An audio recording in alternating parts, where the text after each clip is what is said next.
My name's Jane Moore, and I'm part of the Martinez Oral History Project. It's August 12th, 2018, and we're here in the home of John Bellato on Harborview Drive. We're looking forward to talking to John and learning about his history and his passions and his interests, and thank you so much for welcoming us to your home. I'm glad you came, and I hope you enjoy the house and what I have to say. I'm sure we will. Let's get a little bit of background on your parents, and because I know they are so instrumental in the man that you have become, their beliefs and what they taught you. So can you tell us about your mom and your dad? Yeah, my father came over here in 1914, and he left Italy, and when he left Italy, he was going to be conscripted to the Italian army for the third time, and he didn't want that, so that's why he came here. He didn't know if he was coming to North America or South America, and my mother came over in 1919, and then they were married in Siskiyou County, July 19th, 1919, and then he bought property in Martinez. He bought 8 lots on Shell Avenue in Monterey. And then when he came down to see them on the train, when he saw the lots, they were on Monterey between West Shell, and it's on the hillside, and it was all sandstone.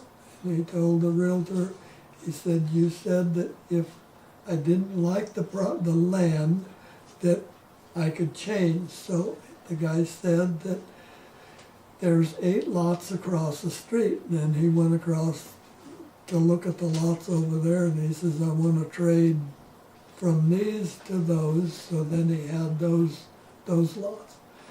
And then they came down from Wairika, where they were married. He was working in the timber up there.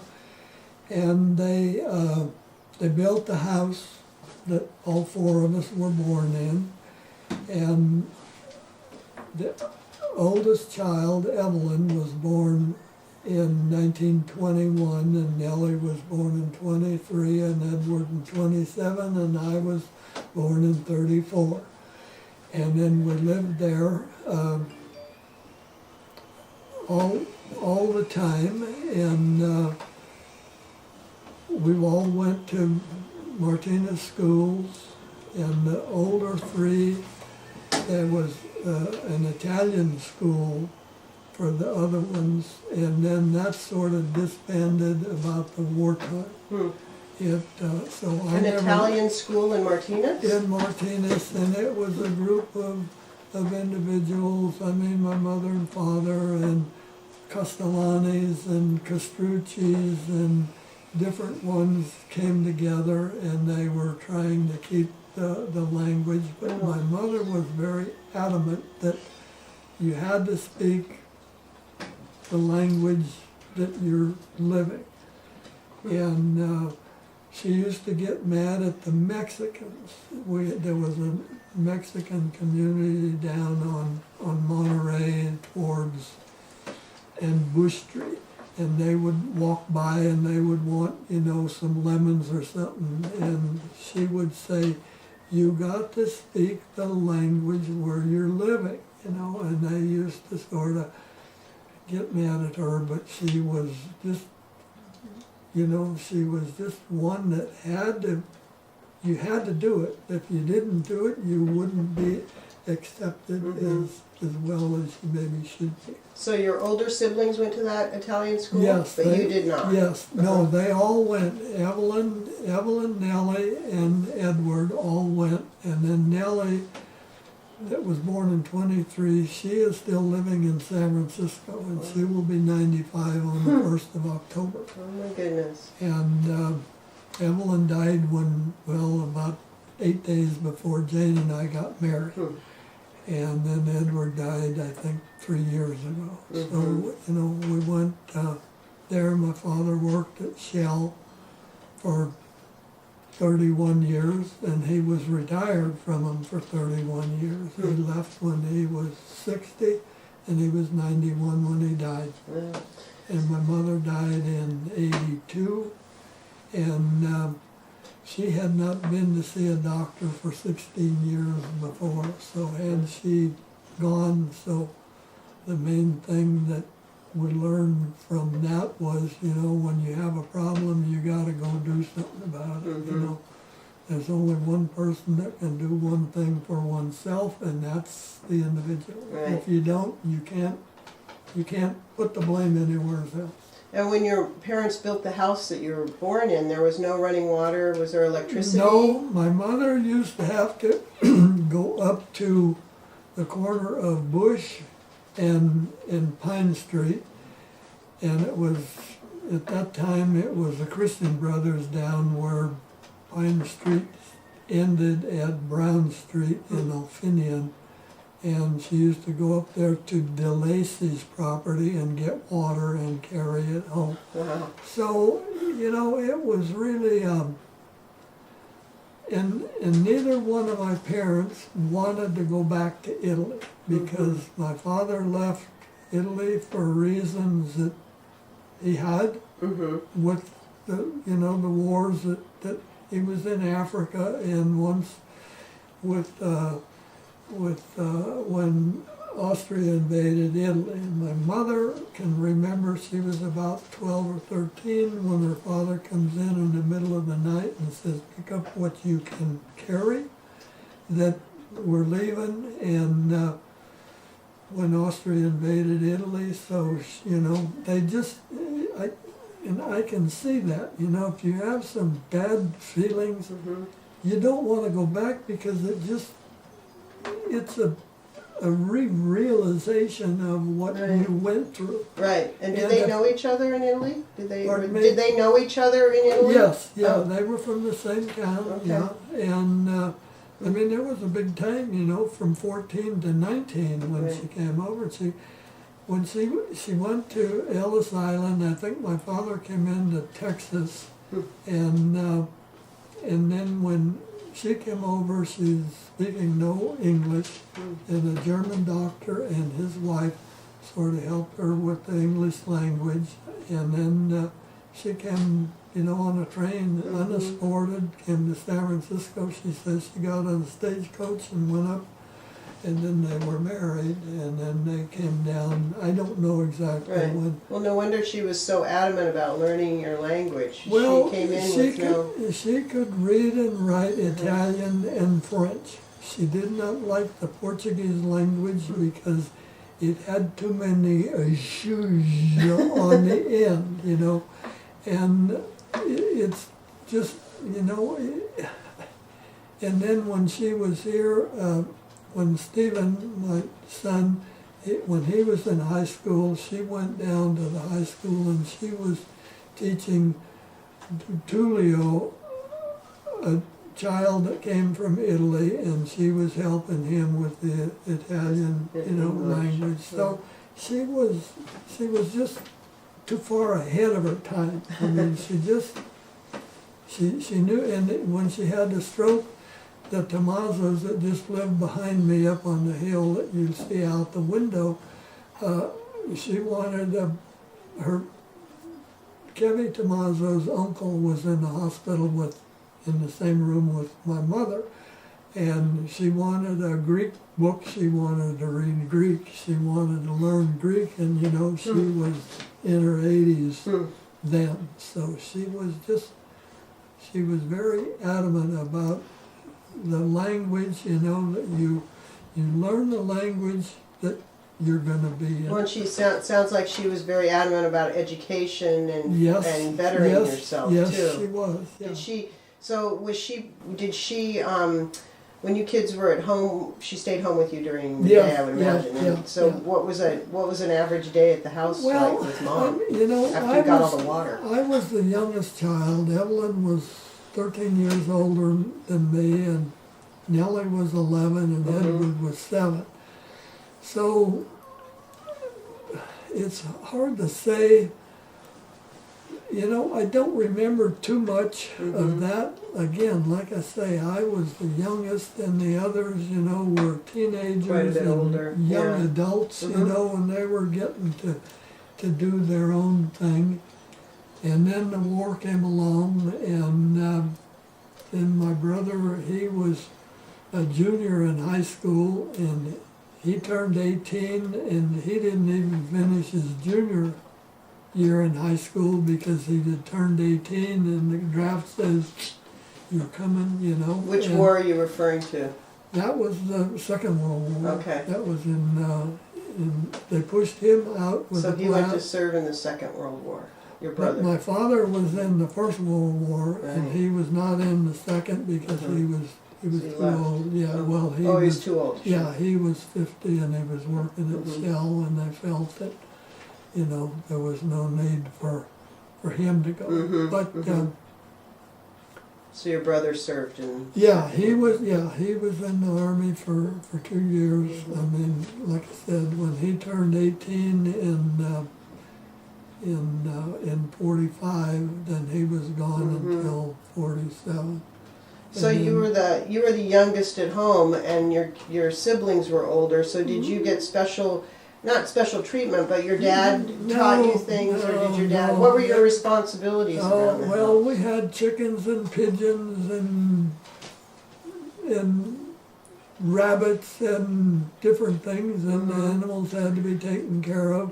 My father would feed them in the morning, and then on the Saturdays and Sundays, the pens needed to be, you know, cleaned out, and that was done. And then the trees and the grapes that we had needed to be pruned, and then my oldest sister was the godparents were Louis and Enos Catanasso, and they had the winery, the Catanasso winery on Fig Tree Lane, and they were godparents to Evelyn. And then my father we'd drive him over to the winery on Friday after work, and then he would walk the horse from the winery to our house, and then he would feed and water the horse, and then he plowed our property, the grapes and things, and then he'd bring the horse back on Sunday so that they would have the horse to do, you know, their work. Monday through Friday, the horse was at the winery, and on the weekends it came to your Yeah, house. right, yeah, the horse did not Get a the day day off. That's pretty remarkable. And it was funny because Rudy Vecchi he lived just down the street from us, and he mentioned just the other day at one of the lunches that we go to on Thursdays, and he says, I can remember your father, he says, walking the horse home. He says, we always used to walk to the corner with he was walking, because he came from the winery on Mid Hill Road, Morello to Pacheco to Peach Street to Shell Avenue, and then it was there, you know. So it was sort of a sight to see, I guess, to see somebody leading the horse, you know. But He didn't ride the horse; he walked. the horse. no, he walked the horse. No, he walked the horse. And your dad was quite an arborist, also, yes, wasn't he? he used to graft the trees and prune the trees. I think he was said to be the best one to do things in Martinez.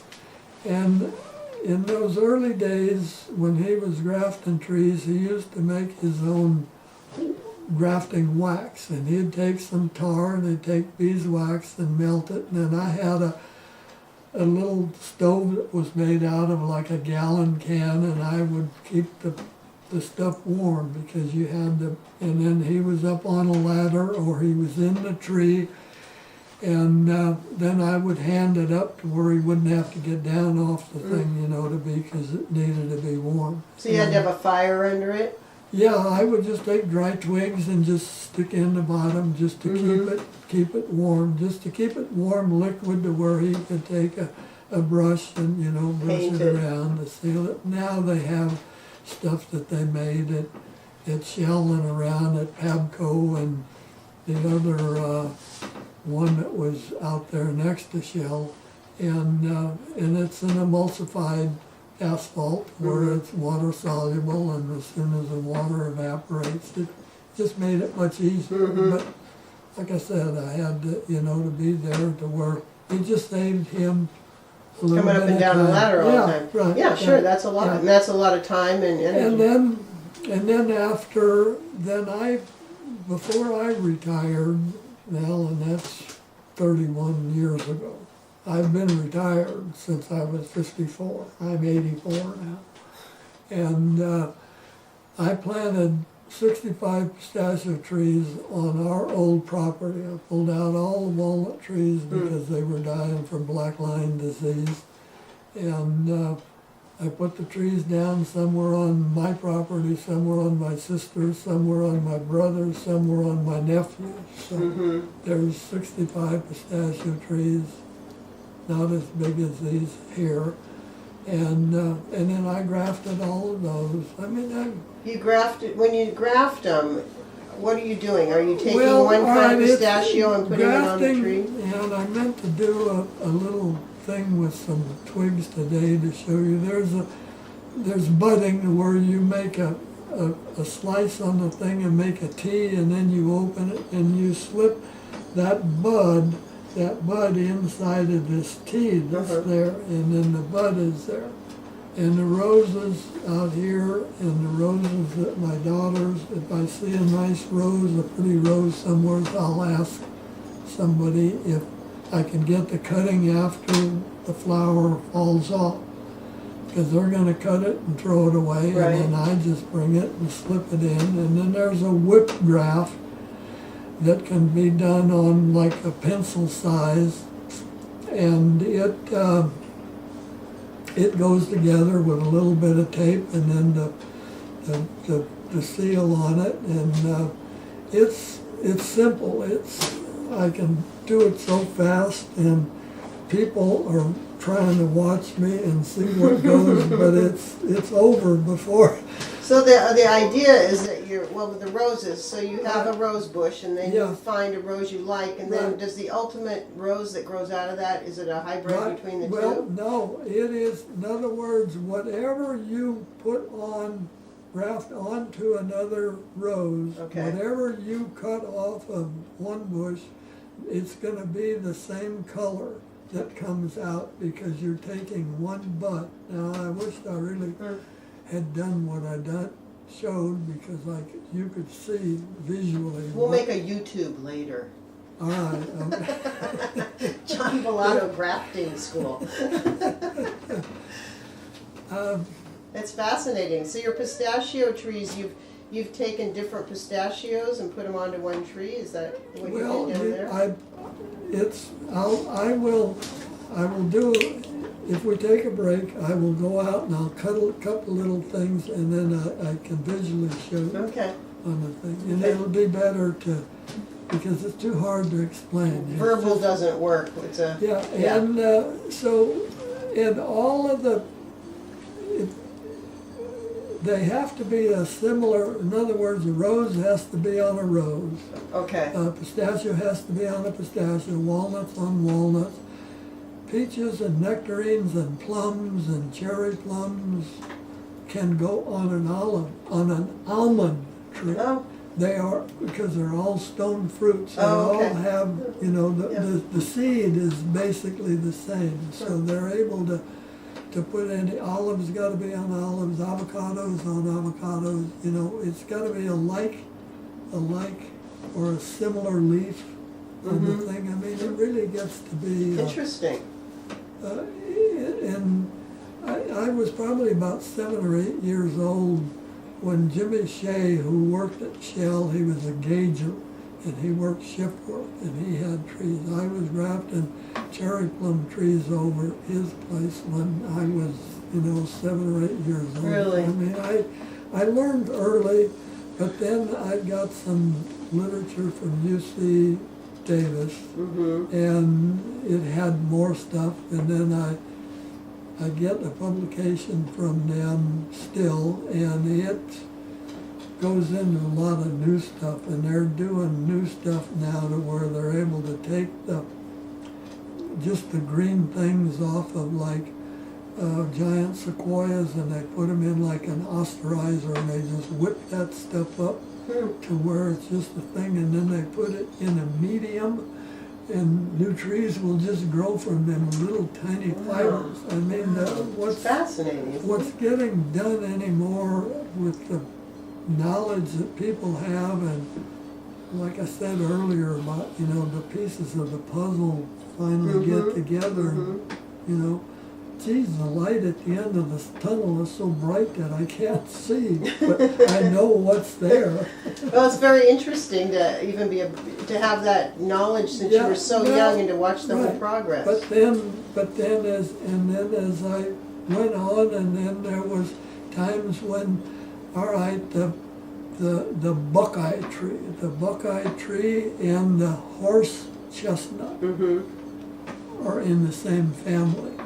And we were working on the county line up in the Berkeley Hills, and then we were down on the creek where the creek goes, El Cerrito Creek goes all the way to the bay. And I gotta say this, I'm the only one who's worked on the county line from the island out in the old river all the way to the bay. Wow. Over years. I mean, 59 we did 26 miles, and then we did another 12 in 64 and 68, and then 83 I finished the last piece. Is this survey? Your End survey? of the bay, yeah, end of the bay, yeah. And it was a joint venture between Alameda and Contra Costa County. We did all the field work, but Alameda paid half of the thing, and then we monumented all the angle points.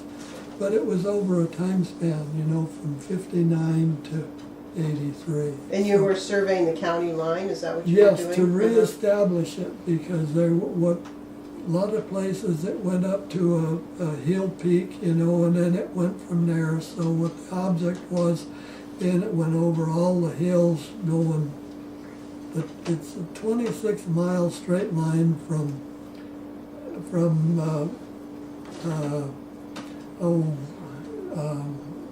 out at Danville, south of Danville, San Ramon Village.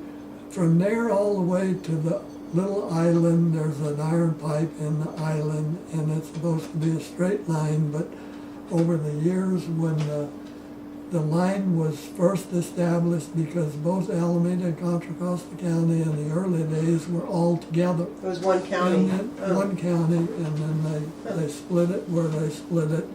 And now there's about 7 or 8 1 or 2 minute angle points. In other words, you can't, everything has changed with the earthquakes and whatnot Sure, the land movement, yes. over the years. So it was reestablished so that you could set on one point and see the next point, and you could always see in between. Before you couldn't, you know, because it was, and then the new methods of doing the work would change from when we started to when we finished. So it was really I don't think I had a bad day. I would say, and you were out there walking you were walking the 26.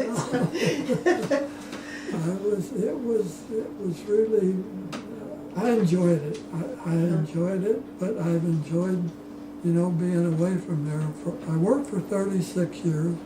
2 years was in the service, and then I've been retired for 31 years. So it was very enjoyable. And interesting, and also you were creating something. Sounds like, I'm getting the impression creating and having something come out of your actions is important to you. Yeah, and then as we went through, I was making, not inventing things, but I was trying to make things better, and then it was, these companies did a lot quicker because they had money, but I was just doing, when we were not doing anything, I was trying to make our work better. So you're obviously, as a young man, you're learning from your father. Then when you went to Alhambra High School, there was a pivotal time, wasn't it? Can you talk a little bit about that? Well, when I left the junior high school, I was fortunate enough to be one of 4 individuals to be able to go into the machine shop. And then the machine shop, we went to work, we went to school, we started at 8 o'clock, and we were there in the machine shop for 4 hours. Oh my We didn't gosh. get out of there. It might have been called, I mean, it was the machine shop, carpenter shop, and the welding shop. Mm-hmm. And then I made things in there. I made a wine crusher and a crusher was for wine and olives both, because we did made wine at home and made olive oil. And I was there for 4 years. I mean, it was 4 years for 4 hours a day from 8 to 12. And I could have went to work at any machine shop I wanted to, but I didn't want to because it was a 4-year apprenticeship thing. And at that time, if you wanted to get in the service, it was a 3-year thing. And I said, well, I'll just wait till the draft comes and says you gotta go. And it was only 2 years, so I was there. And then in those early years, Chuck Lauterbach lived next door, and like I said, he worked at Shell as a surveyor for them, and then he did odd surveys. And his 2 boys and my brother and I, we used to help him. So we knew the rudimentary things of surveying, and then I drove truck at De La Rosa's from June until September 25th and 52, and I went to work for the county, and then I was there until March 30th of 88. So. But the machinist class at Alhambra really kind of gave you that. Yeah, I mean, we had knowledge. We had an hour or 2 of mathematics. I mean, trig and the algebra and that beforehand, and you know how to make things and how things were done. And now I watch TV and I think, holy Christ, the way they got new machines that you know are doing stuff, and these newer ones now that they take a 3D picture of it and Yeah. and it's there. I mean, it's just amazing. And I mean, I'm amazed at what I had to do, you know, 40 years ago to do something, and now the machines are doing it automatically, you know, and doing it with much more precision than what I was able to do. And were there only at the 4? time. Did you say you were one of 4? So were there only 4 of you in that class? Well, there or- were 4 each year. Oh, I mean, I there see. were 4 individuals, so there were 16 people in by the time the 4th year. yeah, I mean, there were always 16 people Oh, in the okay, thing. okay. And then the carpenter class was the same way. It was called the Smith Hughes apprenticeship program. Who was the instructor? Who was your instructor? Albert Morton, and I learned so much from him, it was not funny. I would say that he was more instrumental in my early teachings, and I don't know that he took a liking to me, but I think that, you know, I mean, there were, especially the older kids, I mean, there was a forge in the thing, so if the forge was gone and he was gone, I mean, there were always somebody, you know, doing some smoking in there, you know, but he knew, you know. Yeah. And he would come in and he knew I didn't smoke, and I never did. Well, I smoked. We used to steal Harold Lauterbach's Chuck's cigarettes. He smoked Raleigh cigarettes, and he always had the coupons. And he would go in the basement at their house, but it was all open anyhow, and then we'd smoke the cigarettes. This But is that's you and all. your brother and the kids, yeah, right. And Harold, and you know, but I just never, I don't know. My father says, if you want to smoke, he says, I'll give you the cigarettes. He smoked a pipe and Toscanelli, and then he chewed tobacco too, because at the refinery, they weren't allowed to Couldn't smoke smoke, in yeah. the now, you know, they've got specialized places where you can do that. And that almost, maybe they could have saved a lot of people's lives by prohibiting it at all. I mean, as you know, as I've seen time progress, and then I see a lot of the kids that I was in school with, you know, and they wound up being, you know, smokers, and a lot of them are not here. Right. I say I'm the luckiest 84-year-old individual, Martinez, that's still ambulatory and able to still climb in a tree, and I'm still in them, and I know I'm safe in the tree. And I'm up on the roof too. Yeah, when I called you on Friday, you were up on a ladder. Yes. Yes, yeah, working on your yeah, windows. I was, well, I cleaned the Yeah, windows well, so we could Very nice. sit here, yeah. And we just,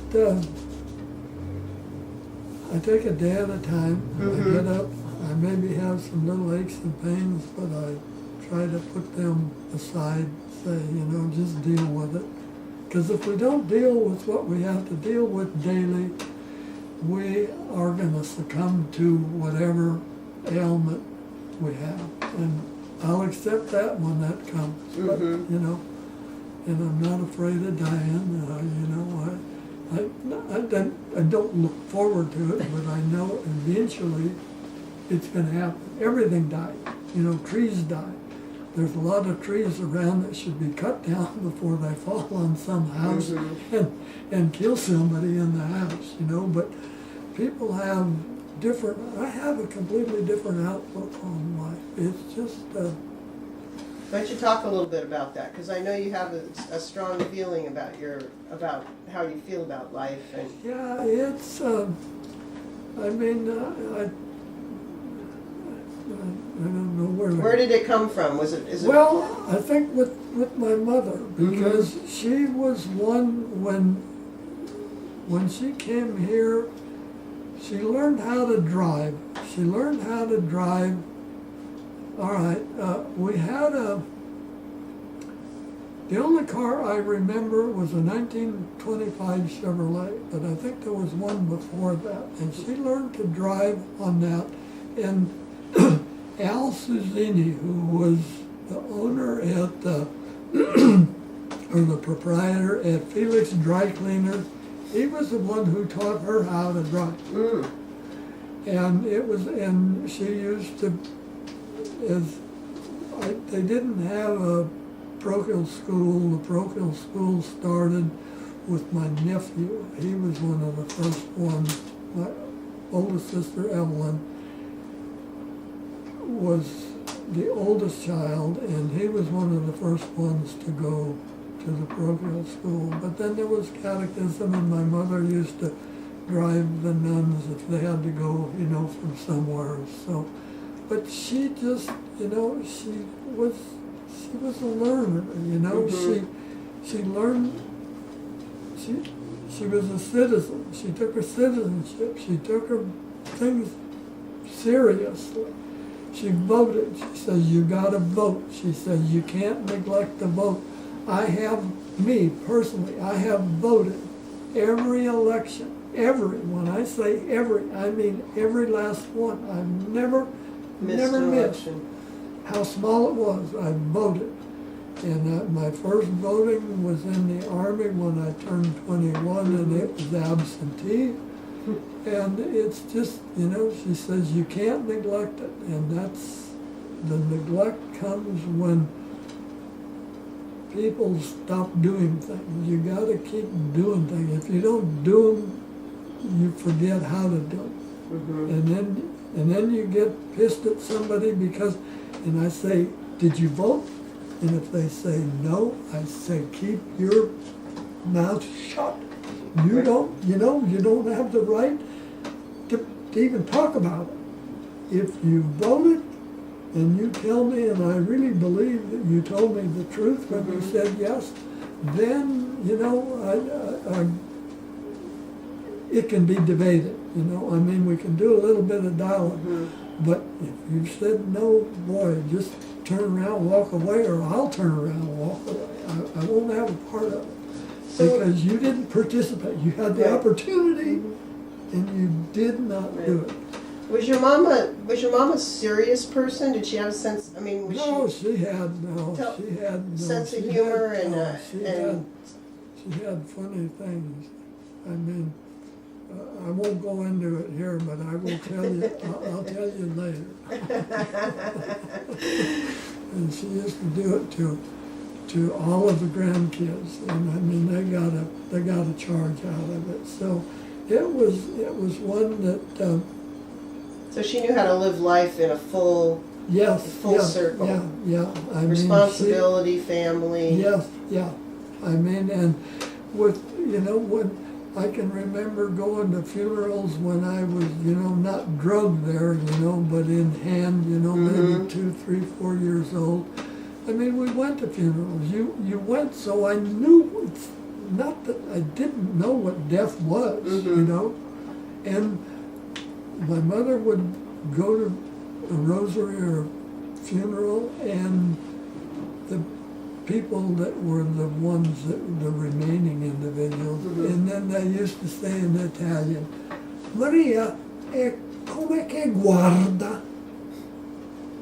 And that means how does he or how does he look, in the coffin. In the coffin. E guarda morto, my mother would tell them. Boy, and they would get mad, they're looking to say, oh geez, looks good, hell, you're dead, you're a corpse.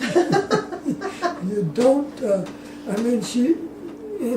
there were a lot of women, that would they wouldn't talk to her for a long time after, just because she said what was on her mind, And then you'd ask her, well, how do you feel? She says, I feel with my fingers, she says. So, Well, she also, you lived, geographically where you lived on Shell Avenue, wasn't that a little bit removed from the main part of downtown? I mean, this area was much, so she, she had her own life to keep up also, right? I mean, that was another story. She says, you don't talk about anybody downtown. She says, you don't say anything bad about anybody. She says, you just keep your mouth shut, she says, because a lot of the Italians that were downtown were related, they're intermarried. I mean, it's just, sure.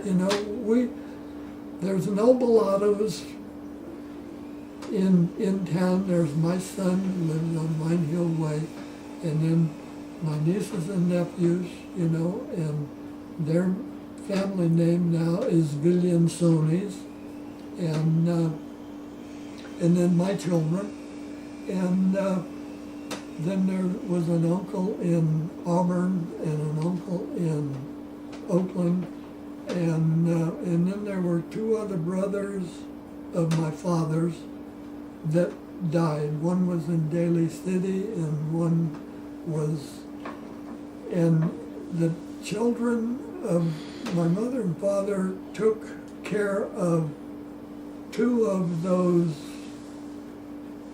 Olivo, who lived in Oakland, he remarried, and then he had 2 older daughters, and then he had 2 younger daughters, and the 2 older ones lived with us, and then a nephew in Stockton, he lived with us. I mean, so it was, I don't remember too much of that because these were all older. I mean, they were older. Age of your siblings. Yes. Yeah, and you were the younger kid. Right. And there was, with Frank, there was a little bit of, when everything went bad in Italy with the war, then there was a separation after to where Frank thought that there was, and he was a minor at the time because you had to be 21 or older to do anything, and he wanted a motorcycle, and my father said no. And then that was, a falling out there, and then I think he said that my father got money from, the rest of the thing in Italy, and there wasn't a pontificin, that was left. I mean, my father had 10 brothers. There were 10 boys and 1 girl, and a girl died at an infant age. And then my mother had a sister who went to Australia, and then when I was in the Army, I had I was gonna take a leave during the 56th Olympics in Melbourne, and I was gonna go there, and then something fell through, and I didn't go. And I might have could have stayed in Australia, because all of the ones that were my age that were in Italy, there was no work. Right. There was no work, so they all went to Australia because there were relatives, that had. And I mean, they've all done good. I mean, my mother's sister, they had a nursery. They started with just a couple acres of nursery stock for growing plants and that. And then the others went over and they got wineries. I mean, Yeah, interesting. Yeah. 2 different continents, but kind of same paths, right? Yeah, I mean, they went to where work was. I mean, if you're not gonna adapt to where you're gonna go and be able to work and not be afraid to work, those are the survivors. Right, that's your mom and your dad. That's the Right, story that right. you just told of your mom and your dad. And I say that, I mean, a lot of the people that I know and ran around with had children the same ages, and every one of them said if they ever had to go anywhere and needed somebody to follow, they said it would be me, because I could be a survivor. Yeah. My saying is I would know how to peck shit with the chickens, I could go down there and pick, these out, and I could survive. I believe that. Well, you've proven that. You have proven that. I just, and I say, I have said for a long time that I'm gonna make 100. I don't give a crap what anybody says. I just have the fortitude and the ambition to just, stick with it and stay there and be able to survive. I could be the survivor. Why don't you talk a little bit about your time in the Army and what that was like for you? All right. Where you served and how you felt about that. That was a sort of a bugaboo with me. I got drafted on the 3rd of February in '55, and the GI Bill and all of that stopped on the 31st of January in '55. So I did not get. When I bought this house, I couldn't get. I should have been able to get. I could have got it later, but at the time, and then the house was finished. But the guy who built the house, he took some electrical fixtures out. So for FHA, it wasn't a finished house. So then I had to borrow. I borrowed $10,000 from my folks. I paid them back in 9 years, and it's been our house. Did you buy this house before you were in No. But you're saying there was no loan This was available after. to This you. was after. Uh-huh. And it wasn't until Johnson signed the Cold War bill in '71 or '74 that I could have got, and at that time I didn't need it. But so in the Army, I was at Fort Ord for 16 weeks of basic training, two different 8 weeks, and then I went to the Hawaiian Islands, and I was at Schofield Barracks for the rest of the time, and then I came back from there on January, I think it was January 25th in '75. And 57. In 57. Yeah. 57. And then I went back to work for the county because I had already Been there. Right. And then while I was gone the 2 years, I got 2 step raises that were there, and I think in the Army you couldn't do anything. $76 a month,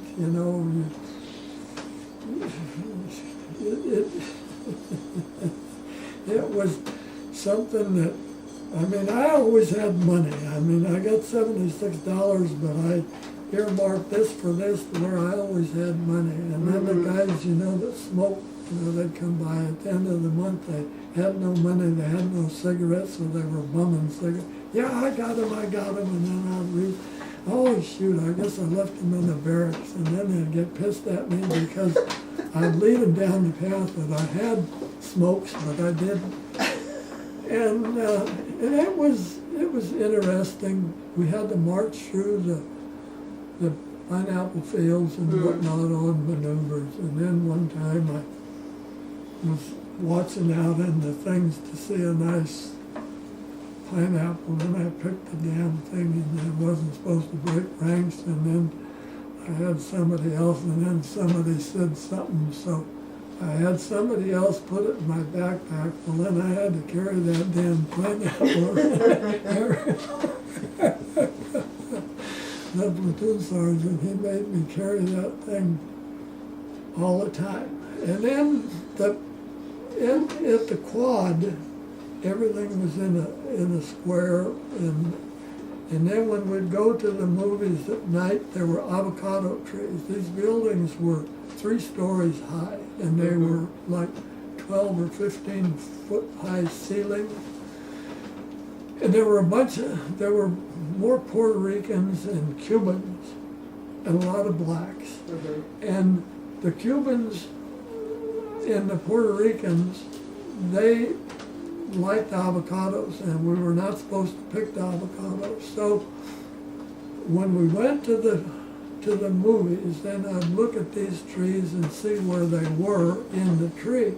And then we'd go to the movies, and then when we'd come back, I would leave a little bit ahead of them, so I had time to climb up in the tree. So then I would pick them, and then they'd come by, and I could drop them to them, and then I could come down, and nobody knew, and then we put them in the lockers, and then when they got ripe, then we always had a pocket knife, so we'd cut it in thirds or fourths, whoever. And I mean, the avocados, were bigger around than that tape there. I mean, they were really big, and they were more, not oval, not like a football, and they were not pear-shaped. They were more round. And it was, I put up with it. But I was a rebel. I didn't like officers, and I used to sort of salute to them when I knew they didn't want to be saluted to. Just to give a little twist to the knife. I'm honoring it like that. So you were just biding your time till you got out. Yes, yeah. And then after I got out, then we still ran around together. Jack De La Rosa and Walter Larson and a bunch of us. Casey, and we'd go bowling. And then Jane was a PBX operator for AT&T, and Rose Cochimilio De La Rosa, but her maiden name was Cochimilio. And they ran around together, and they... De La Rosa and Jane ran around together, your wife Jane. Rose De La Rosa, she was Cochimilio, and then Jane, and then they usually worked 4 to 12 shift, and then they'd get off, and then we'd be, on Friday nights we'd go bowling or something, and then that's how I met her. She was actually at Alhambra. She came there as a junior. She moved to Martinez and came? No, she was born in Oklahoma.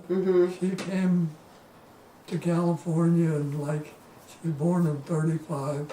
And the first time they came, there were 4 children. She was the youngest. She was the youngest, and then there was Orgel, and then Wanda, and David.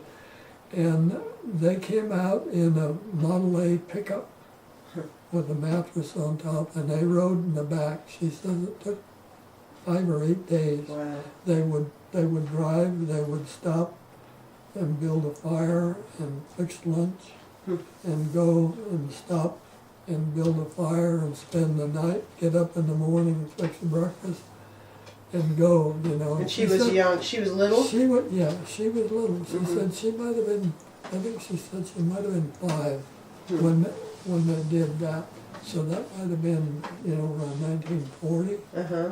And My she goodness. says, as she looks at it now, she says that was like a learning experience. She says, but we never, she said, as youngsters, it was just like kids going to the park today, maybe, something to do. In those, us, meaning her and me and my families, we didn't have toys. You manufactured something. You made your fun. Yeah, Uh-huh. you did something to figure out what you wanted to do, So she says, but it was probably hectic as hell for her parents. You can imagine being a parent with them. Today's a different thing. You can get in the car and you can drive 500 miles. Mm-hmm. And that would whack, one day. Right. But, if you only went, maybe 50, 60, 70 miles a day, it would, and not knowing where you're going to get gas, if you're going to have a flat tire, and if you had a flat tire and the roads were terrible. No GPS satellite. Yeah, right. it was, she says today as she looks at it, she says, must have really been a hectic situation for mother and daddy, meaning her mother and father, and then they made trips back and forth. The father was a carpenter and he went where work was. He was at Santa Maria when they were building Vandenberg Air Force Base. He was in Texas. He was at Stoneman building Stoneman, he went where work was. She said she never went to a same school 2 times in a row. She says it was not until she came to Martina, and I did not know her because, see, I was in the shop. Uh-huh. Oh, right, And, okay. I would come out for history or something else. I took typing, and different things. And she said that at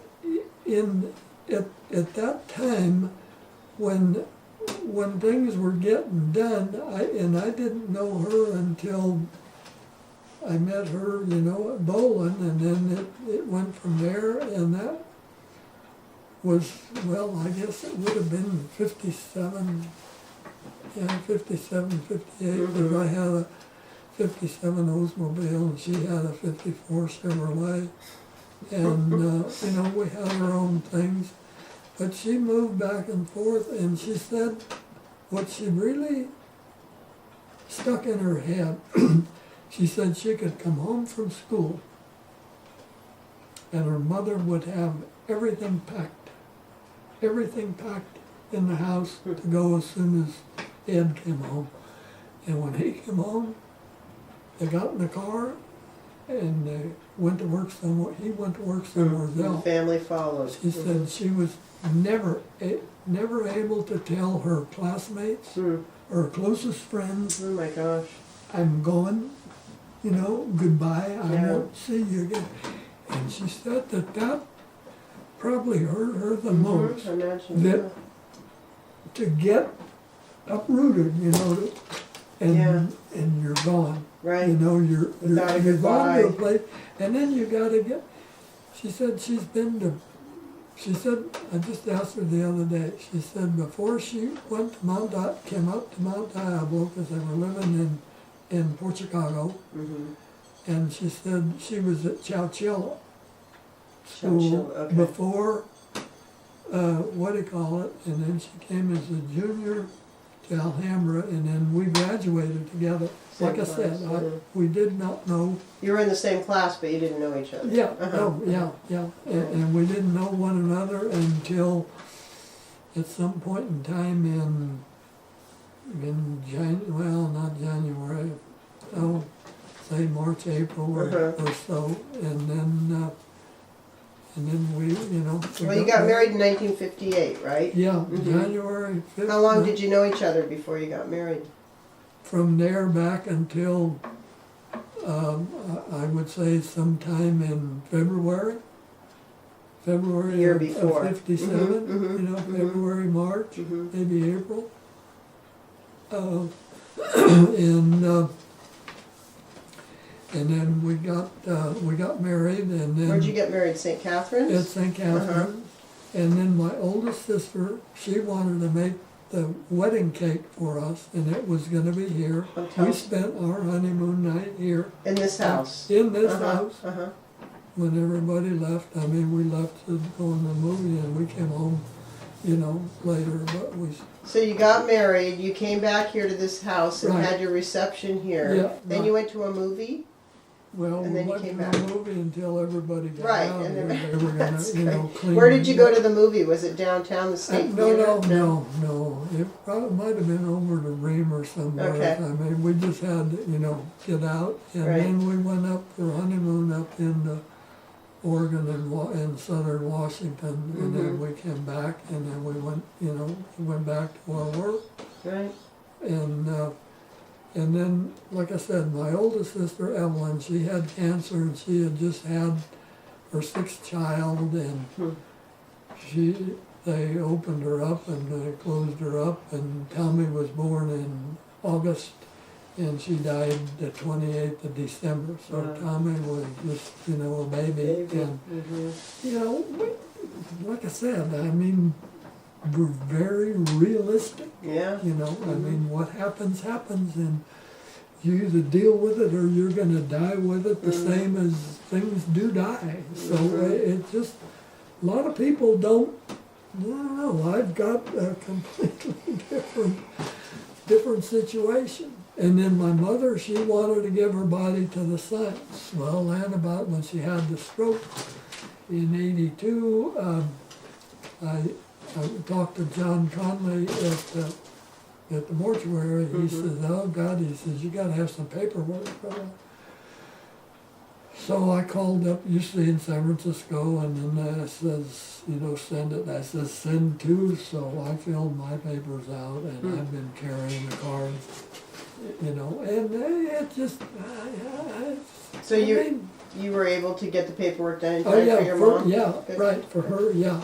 And I think my father was PO'd because we did what we did, but that's what she wanted, and because he was not able to see the body in a coffin, you know, and a lot of people have to have that closure. You know. Oh, your mother died before your father? Yeah, Okay, yeah, so yeah. he was upset because he didn't get Yeah, to have the, right, how does yes, she look? She looks yes, dead kind of right, conversation, yeah, right? Yeah, Okay. I mean, he saw her when she was dead at the county hospital. Yes, but then, he didn't get to have but his then- closure of the Yeah, ceremony. but then, you know, the only cost that there was $95 to transport the body from County to county the, to UC, wherever it went. And then my oldest, Stephanie, she says, and Steve, they were in high school, and they said, oh, geez, you know, at that time they were seeing a cadaver, you know, and when they throw the sheet back, oh, there's Nona. I mean, you know, and that's not to say that, you know, usually from when it's, you know, in California, they would send them, but that's not, see, and I'm already thinking, I mean, and I said, well, you know, there could be children that are going, you know, to University of New York, Michigan, anywhere in the other states, and the body would go to, you know, to there, but they said, you know, that the possibility is there, but the likelihood of it happening is pretty damn remote, you know, I mean, it just, you know, but it's there, so it's just, I think the neighbor's cutting some tile over there. I mean, I can hear it. when did your dad pass away? He died in April of, he died in '82. I was saying the wrong one. My mother died in '79. Oh, okay. So it was '82 when my father died, and he was just short from April until July 25th was his birthday, and he was born in 1891. And so there's some, my brain had a little short circuit in there. Well, he certainly lived a good long life. Yeah, no, he did, yeah. And I mean, he fell off the chicken coop when he was, and broke his collarbone when he was 77. Mm-hmm. And Dr. Portello was the bone guy, and he was back doing what he was normally doing in about 6 weeks. And Portello said that, you know, he'd never seen, you know, so I think, you know, I say, you know, I guess I have some good genes. I think you do, yeah. And we go from there, and then we had one daughter, Stacy was our third daughter, Mm-hmm. and she was diagnosed she was born in 63, and at 2.5 she wasn't doing what normal, you know, 2.5-year-olds, so we took her to see Dr. Sims, was a neurologist in Berkeley, and he sat us down, and Stacy was with us, and he says, don't you blame the other one, and don't the other one blame. He says, what happened during the makeup of the fetus, and he says, don't put a guilt trip on either one. And I think that was the best thing, to where we were open with it, you know. I mean, we were willing to talk about it. Mm-hmm. She went to special schools, and she went to different schools every year. They came with a bus to pick her up here, brought her to school. She knew where she was going, you know. Mm-hmm. We'd go to Oakland or San Francisco, my school, you know, in Orinda, wow. you know, up Wow. on the hill, or going down the Oak Grove Road, Shalimar School. I mean, she went to different schools, and Jane was really the one that I fought her physically. Mm-hmm. I mean, she was a biter, you know, you had to get her down on the floor, and if she was going to bite, I would just hold her hand and let her bite herself, you know, rather than me. But when anything new came up, I mean, you know, she was willing to go to bat for her, and Jane was willing to go to bat for her, yeah. no, she was, Sure. Mama Bear. and I mean, and Sabrina, the youngest, she was sort of the interpreter, Oh, you interesting. know, to find out what she was saying. She knew her language, you know. Mhm. She didn't have good speech. She was active, she could run, she could jump, she could swim, you know, but about age 12, you know, at puberty, you know, things just It'll change. went to crap. Mm-hmm. And I said, I mean, she'd almost died a bunch of different times. She was 52 when she died, Wow. so it was, you know, 52 years. So long. She was at a board and care Mhm. after about age 22, Mm-hmm. but she came home every other weekend, you know, we took her wherever we went. Right. I mean, she was included, and that made it better for, I think, everybody concerned, because my youngsters, I think the other three, they knew what it was like to come down off of a drug. In other words, when the doctors had to vacate you, your system of all the drugs that you had ingested, you know, when they're going to make a change. Mm-hmm. I mean, to see the violent shaking, you know, and on the floor, you know, it just made them better individuals. Absolutely. I Absolutely. mean, where they knew Compassionate what it and was. understanding. If they saw somebody doing it, they knew what the hell maybe to do Right. to comfort somebody, Right, you know, right. just to put some things there. But and then we looked at that because Jack Kelly was 2 years behind us, and his wife was a year ahead of us, and they got married, and they had 2 youngsters. They had 2 boys, both of them with muscular dystrophy. I says, hey, John, you're pretty freaking lucky, you know. Your situation is bad, but look over there, you know. And both of those boys said they probably wouldn't last till 21, and I think one died on his 21st birthday. So again, you know, this individual this individual is good with this individual.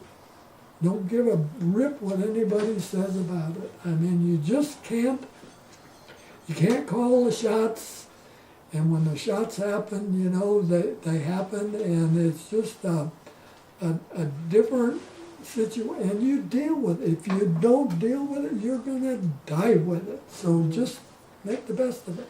And I felt when Stacy died that, you know, we were getting older. We were both in our 80s. And, you know, I said, that's a blessing in disguise. You know, she's gone. No more problems for her. Right, and but ours, as a family, you all worked, Yes, you all yes, cared for her yes, no, together. we were, right, no, right. everybody was good with it. You Yeah. know, it wasn't, you know, this is a bad situation. This is a bad situation, but the situation ends Yeah. at this point. But you also did, you got dealt these cards and you worked with them Yes, together as a yes, family. yes, And yeah, what a lesson yeah. for your And- children. too. right, yes, Right. yeah. And it's something that people don't, I could put words with different adjectives, but you know, I'm trying to stay away from them because they come out verbally, and we're a very verbal family about situations like that. The only one that doesn't use language like that is my wife. But the others, and Stacy, the one that would die, I mean, she'd give you the bird, I mean, you know, and those were words that I think it helped her, you know, maybe. I gotta get it out of my system. I can't keep that garbage in. I mean, something that's gonna bug me, I'm gonna get rid of it. I got too much stuff in my head that's good stuff, you know. I don't need that baggage that, you know, drags me down. I try to get up in the morning and have a good attitude and laugh about things. I don't like to dwell on bad stuff, because the bad stuff just manifests into worse bad stuff. Well, I think that's an incredible life lesson for all of us to take away from that. And I Yeah, think, yeah. you know, you're teaching all of us how to kind of look at life in a Yeah. more pragmatic way, if we'd like to speak. Is there any kind of closing comments that you'd like to make, or are there No, other pieces of wisdom no, that you'd like to pass Like I on said, to all of us? when I get through here, I want to get a different pocket knife. I want to go out and get a couple of things, Okay. just to show you. I don't know. I if think you that want- would be great. We could do a little separate video of that and put it on. I think that would be great. On the thing. It would, they're, you know, they're done differently, but they do the same thing. I mean, you just have to line up the cambium layer, which is right underneath the skin, and sometimes the skin is thick, so you don't match the outside, you know, you don't match the thing. You have to match where the fluid is going to transfer from one to the other. I'm not sure if you're talking about grafting or life, because it sounds Well, kind of like how you live your life. well, Also, you match things up and make just- them work, right? Just the other day, I was doing some things behind in the fireplace, and I got up underneath a grinding wheel and sort of, and this was just 3 days ago. So Your I mean, hands your hands speak volumes, by the way. I mend really well. I mean, I don't, That's you know, I'm lucky, and my father was that way. I mean, he'd cut his hand, you know, and then just put some spit on. Well, the spit's got a little bit of the saliva's got a little bit of saline in it, you know, and it would go. But I try to deal with everything in the best way I can, and I try to anticipate what might happen, and my kids are that way. I mean, That's good. my wife does not, and I get angry with her, and she gets angry with me. because she said she was never an anticipator, but my kids can ask me to do something and they're watching and they're right there with almost like the doctor's assistant or the dental assistant, you know. They know that you're going to need this instrument or you know, it's there because you're doing the work.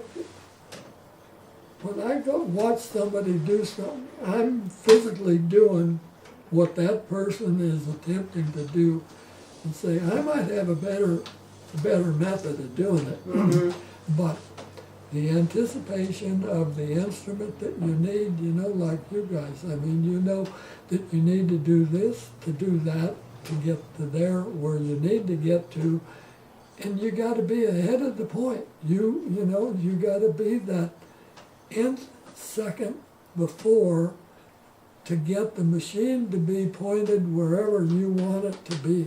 I mean, that anticipation, and Sabrina's the best one, but Stephanie was also. Well, that's a great relationship to have with your kids.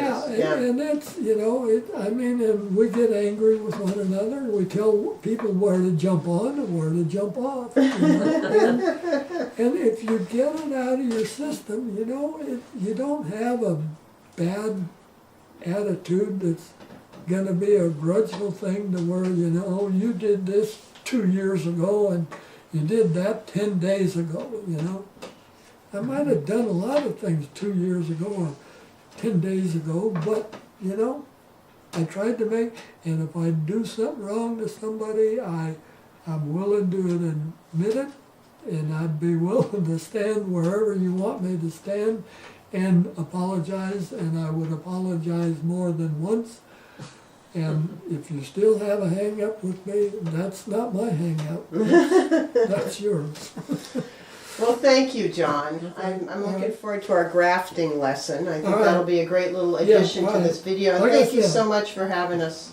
It's When I been get really through here, I'm going to go out and Okay. cut a couple of things quick. alrighty.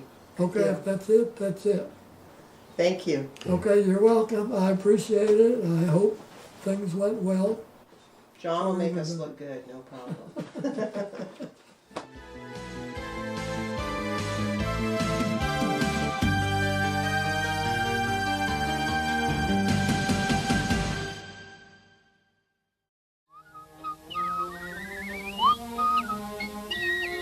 The Lord is good to me, and so I thank the Lord for giving What kind of me the branch do you things have I there? need. This is a Sun road. and rain and an Okay. apple seed. Yes, He's been good to me. Now, I'm going to, So you're just cutting a small slice in it?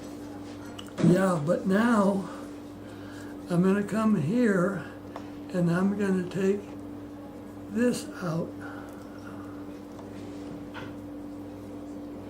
What is that? That's a little bud? That's the bud. This Okay. is what's going to grow. Okay. That is what's going to grow. Now,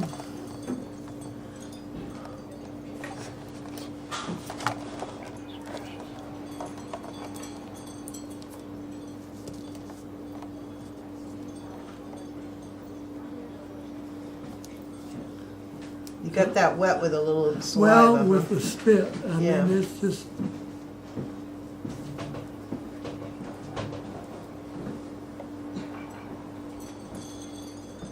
So you're looking for well, I'm looking where I had just, sliced it, right? When you made that original slice? oh, here. These are all my children up there, but they're, Now, this is Surgeon John. It sure, yeah, it sure is. Oh.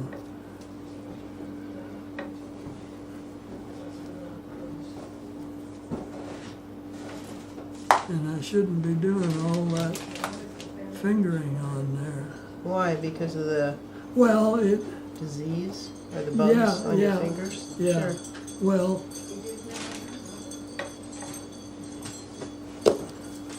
okay, just stay away from there for a minute. Let me, and it's got to be so that it's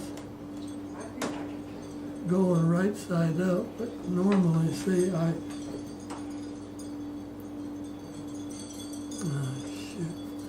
let me,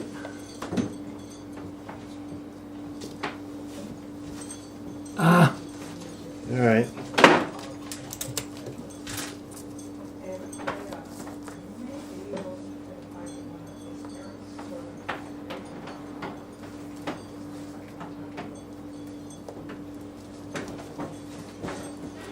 I gotta get,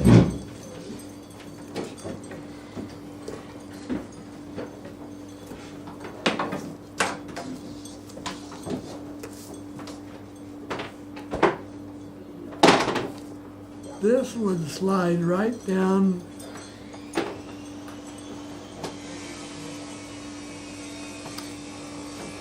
But ordinarily, would you be doing this on the tree, right? You wouldn't have cut the Well, it branch would, off? yeah, and it would be standing up, and it would be a little bit rigid, Yeah, and I'm trying you're to, working against the natural flow here by having it cut off.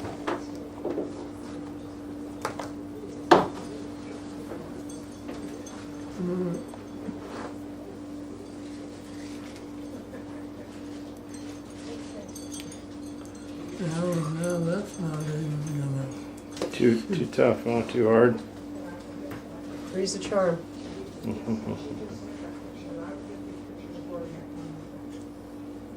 This is too, it's too dry.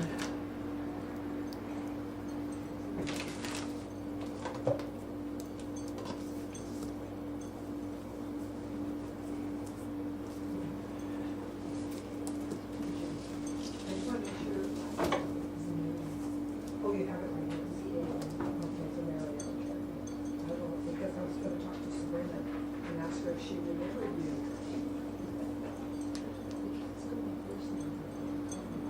So you got a little slit and you just slide it right in there. And slide that Uh-huh. right in there. Yeah. And then would you wrap that or anything? Well, just, let me get this in Okay. here.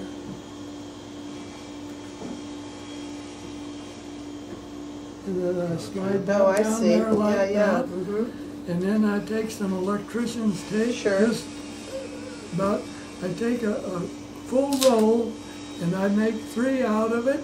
And then I just wrap that around there.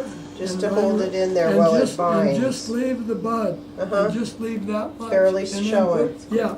And then if it was a whip graft, the whip graft would look like, you make a cut Uh-huh. like that, and then you come up,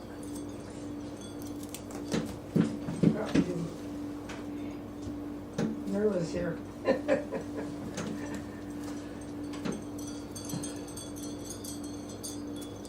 Yeah. and you make a light Oh, and, one. and put it right in there. And that's best if they're both the same diameter, but Mhm. here's where I'm saying Oh, okay. it would go, and then this would be cut here, Uh-huh. then this would be about halfway up. But roses don't do good. You need a, like this. The bud because- one for the well, rose, the, uh-huh. the rose has the pith, the soft stuff in the center, Sure. Oh, look at that. and that would go like that. Wow. I And get then it. the juice comes up here Sure, and gets and to goes there into the and, other one. and goes. And it's better if it's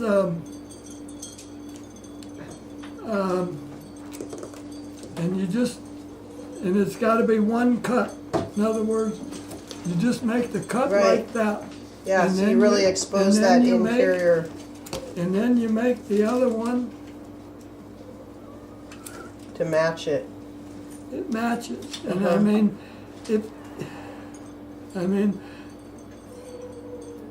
you can see that Yeah. that those would go. Right, right. And then being that they're dissimilar diameters, Mm-hmm. and right there, if you look when I turn that Yes. out, it gives it a chance to. You got to be just a little bit more, and then I turn it out so it bends that out. And then they bind together naturally. And then like, they- yeah, look at that. Right, That's your jigsaw puzzle right there. they will go. That's very cool. And then that's that, and you only need Uh-huh. one or two buds Uh-huh. there, All right. Then So the what oth- kind of plant is better with the spliced one? It doesn't Oh, make. just the it's rose just- does better with the roses- bud. The roses need to be budded. Budded, okay. They need Otherwise, to the be- rest yeah, of them are all. Yeah, because of the pith that is in the center. See, you Go don't, home now and the craft, right? skin is there, Mm-hmm. the skin is there, there's just a little tiny bit of stuff, but the inside, that soft stuff, Mm-hmm. When my roses were you know, beautiful, I it had doesn't, all it different doesn't colors on go. No, you need the bud for Then- that one, But they're yeah. really old. Then the colors. other one, You know, things happen.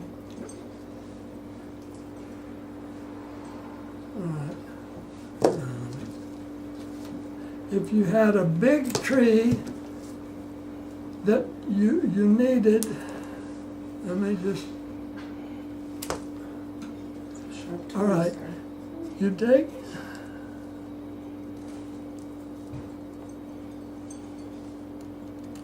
like a walnut tree or a peach tree or something like Mhm. that.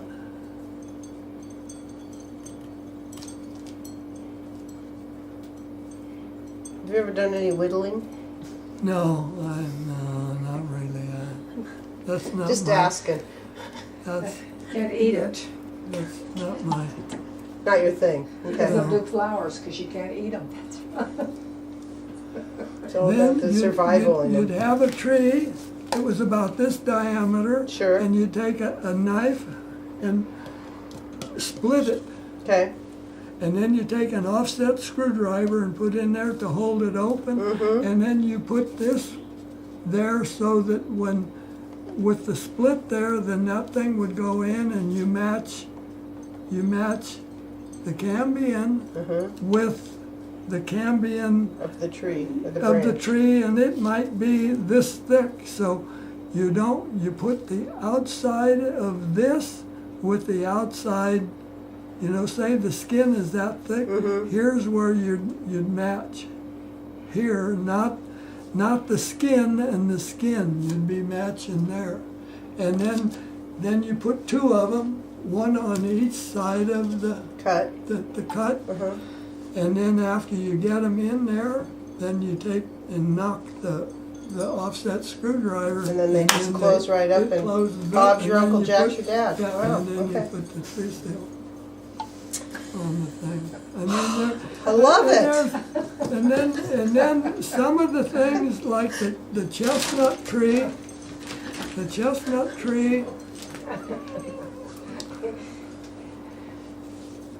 It's all about matching up the cambium and the yeah, skin where to skin. where the or juice, yeah, where the the, juice, where the cut part juice to the is cut going to part. come up. Then on a bigger one, the chestnut, the walnuts, My grandpa used to. Oh, yeah. all right. Then it would be a big one, and then you'd make a nice clean cut, because usually you'd cut it with a saw. Mm-hmm. And then, but this is, instead of this Right, diameter, it'd be that it's diameter, here. sure. Okay, then where the skin is, you push this down in here, Mm-hmm. right to the top. You do it like underneath my Right, fingernail, right. but you'd All push the way this down underneath until the that skin goes. there. Sure. And then those will grow. That's fascinating. Because I know that with his care my apple trees they will still be there. Oh, the Lord is good